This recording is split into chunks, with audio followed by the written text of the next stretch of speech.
आइए बच्चों, प्रश्नावली 4.4 कक्षा 10वीं का प्रश्न नंबर 2 है। इसमें पहला भाग दिया है आपका और ये दूसरा भाग दिया है। तो ये दूसरा भाग करके देते हैं। कौन सा? के एक्स ब्रैकेट शुरू x - 2 ब्रैकेट बंद जमा 6 बराबर है 0। ये जो है प्रश्न, ये द्विघात समीकरण है। आपको नजर नहीं आता है कि अभी आ रहा है? कहीं आ रहा है? द्विघात समीकरण नहीं है। क्यों नहीं है? क्योंकि ये के एक्स जो है बाहर है। इसको के एक्स को अंदर ब्रैकेट के अंदर जब गुणा करेंगे हम, तो अपने आप ही द्विघात समीकरण बन जाएगा। तो इसको पहले हल कर लेते हैं। के एक्स को अंदर गुणा कर दो एक्स के साथ, ये बन गया के एक्स स्क्वायर। और के एक्स को -2 से करो, -2 के एक्स। और अब ये आगे तो गुणा होगा नहीं क्योंकि ये यहीं तक है। जमा, आगे जमा का चिन्ह और जमा 6 है। के एक्स जो है इन ब्रैकेट के बाहर, के एक्स जो है ब्रैकेट के अंदर की दोनों संख्याओं के साथ गुणा कर दिया हमने। ठीक है, ये आपका मल्टीप्लाई हो गया। अब आपका बन गया द्विघात समीकरण। बना कि नहीं बना? क्या बना? के एक्स स्क्वायर -2 के एक्स जमा 6 बराबर है 0। ये हमारा द्विघात समीकरण आ गया। ठीक है, अब इसका क्या एक दिया है प्रश्न में, एक कंडीशन दी है कि इसमें के का मान ज्ञात करो। इसमें कौन सा मान ज्ञात करना? के का मान ज्ञात करो जब इस द्विघात समीकरण के 2 बराबर मूल हो। और मूल बराबर, यहां लिखा है मूल बराबर हो। द्विघात समीकरण के 2 मूल होते हैं मान लो, तो मूल बराबर हो, दोनों मूल बराबर है। तो दोनों मूल बराबर कब होते हैं? इसके लिए आपने अभी प्रश्न हमने किया था पीछे, कौन सा? डी विभक्त कर निकालते हैं।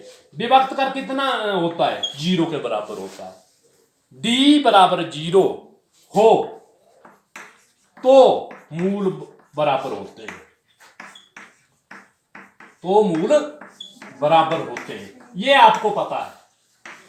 मूल कब बराबर होते हैं? जब डी विभक्त कर जो है वो 0 के बराबर हो। और विभक्त कर का फार्मूला क्या है? डी बराबर है बी स्क्वायर -4ac।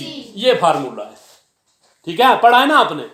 अब इसमें देखिए, इसमें ए का मान और बी का मान और सी का मान क्या है? यहां से देखो, इसको ax स्क्वायर मान लो जमा इसको bx मान लो जमा c बराबर 0 मान लो। और कंपेयर करो तो a का मान क्या आया? a का मान आया k। a का मान आया k। b का मान आया 2k। b का मान क्या आया? 2k। b बराबर 2k। और c का मान क्या आया? 6। c का मान आया 6। ये ए, बी और सी के मान हमने लिख लिए। कहां से? ये जनरल फॉर्म लिखी हमने द्विघात समीकरण की, ax स्क्वायर जमा bx जमा c बराबर 0। अब देखिए, अब ये विभक्त कर जो है वो 0 के बराबर रखना है हमने। क्यों रखना है? क्योंकि 0 के बराबर हो तभी मूल बराबर होते हैं। ठीक है, तो आइए यहां पर इसको b स्क्वायर -4ac को बराबर 0 कर देते हैं। बराबर 0। अब बी स्क्वायर के स्थान पर लिख लो 2k का स्क्वायर। ठीक है, अच्छा 2k जमा का है कि माइनस का है? तो आपने बताया नहीं, हमें बताना चाहिए आपको, क्योंकि यहां क्या है? bx है, यहां -2kx है। तो 2kx है, इसका मतलब है कि b का मान -2k। ठीक है, तो -2k, यहां -2k का होल स्क्वायर आएगा। यहां पर भी b स्क्वायर है पूरा, तो b का मान तो -2k है, तो -2k का होल स्क्वायर।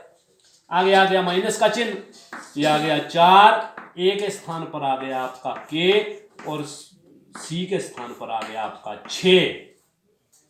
और ये आपका 0 के बराबर रख देना आपने। ये बराबर 0 कर दो इसको, ये 0 के बराबर है अकॉर्डिंग टू कंडीशन। क्या कंडीशन? कि डी जो है वो 0 के बराबर होता है, तभी मूल बराबर होते हैं।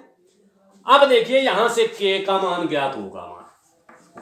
-2k का स्क्वायर करो, -2k और -2k को जब हम गुणा करेंगे माइनस से माइनस टकराएगा, जमा हो जाएगा, मतलब 2 दूनी 4 और k स्क्वायर, ये आएगा 4k स्क्वायर।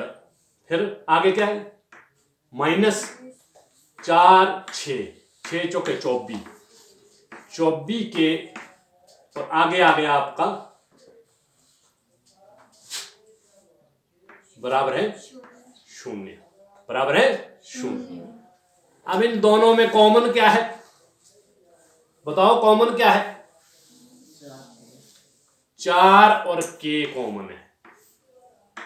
ब्रैकेट में क्या बच गया, यहां पर k बच गया, क्योंकि 4k ले लिया बाहर तो k अंदर बचा, 4k स्क्वायर हो जाएगा। यहां पर आया माइनस का चिन्ह, 6 चौके 24 होते हैं तो 6 चौके 24, और k तो है इसके साथ, यहां k नहीं आएगा क्योंकि k क्या कॉमन आ गया, बराबर है 0 कर दो। अब आपके पास 2 खंड बन गए, कौन कौन से, एक 4k बन गया और एक खंड बन गया k-6।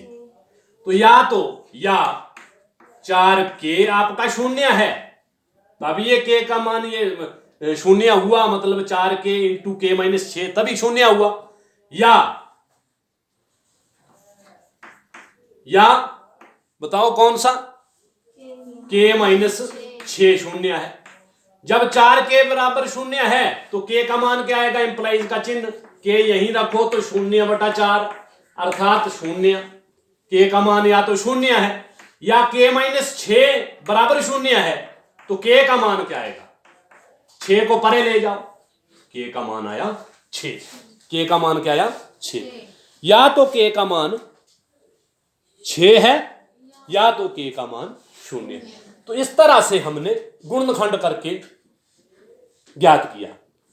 इसके अलावा एक द्विघाती सूत्र की बात की हमने, द्विघाती सूत्र मैंने कहा आपको बताऊंगा मैं, तो द्विघाती सूत्र क्या होता है, द्विघाती सूत्र होता है मूल ज्ञात करने का, कौन सा, ये होता है, 2 मूल होते हैं द्विघात समीकरण के, तो मान लो अल्फा और बीटा नाम है इन मूलों के, मैंने नाम ले लिए, तो अल्फा और बीटा क्या होंगे, ये होता -b, क्या होता है, -b जमा माइनस अल्फा और बीटा दोनों, अल्फा बीटा मतलब एक मान जमा का ले लो, एक मान माइनस का, यहां जमा माइनस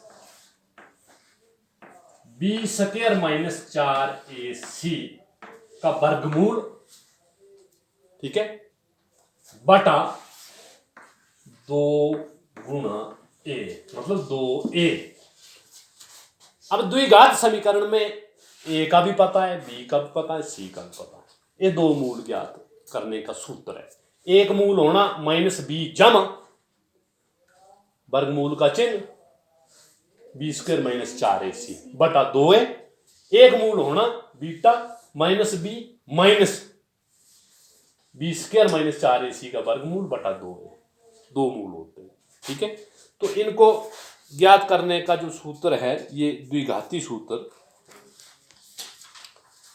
ये भी है, ठीक है।